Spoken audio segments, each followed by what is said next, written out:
Абдусалам Гулиев решил наравне с другими прийти и отдать свой голос за или против поправок Конституции. Как глава администрации села Нестеровское, он считает, что чиновники должны быть примером того, как нужно проявлять свою активную гражданскую позицию. Сегодня принимается решение по поправкам Конституции России.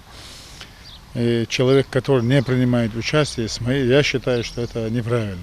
Потому что согласен он или не согласен, он должен проявить свою волеизъявление. Одна из участковых избирательных комиссий под номером 804 развернута на базе второй школы селения Нестеровское. С самого утра члены комиссии принимают избирателей, желающих проголосовать за изменения в Конституции России. Наблюдатели и секретарь избирательной комиссии внимательно следят, чтобы все прошло на должном уровне. Условия у нас созданы все для того, чтобы это проходило все правильно.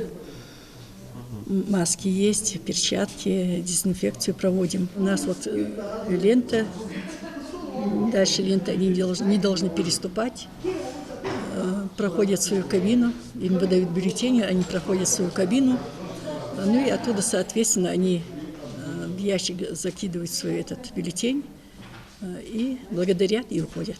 Голосование проходит без всяких нарушений, люди активно приходят на голосование. Я призываю всех людей прийти и проголосовать за поправки Конституции Российской Федерации. Опасный вирус все еще витает в воздухе, и многие не хотят рисковать здоровьем, приходя на участки. Специально для этого существует выездная бригада членов избирательной комиссии, которая приедет к избирателю на дом. Процедура голосования несложная, при этом меры предосторожности в абсолютном приоритете. Лидия Евлоева в числе тех, кто не может прийти на участок по состоянию здоровья. В это же время бабушка считает, что принять участие в голосовании – это ее гражданский долг.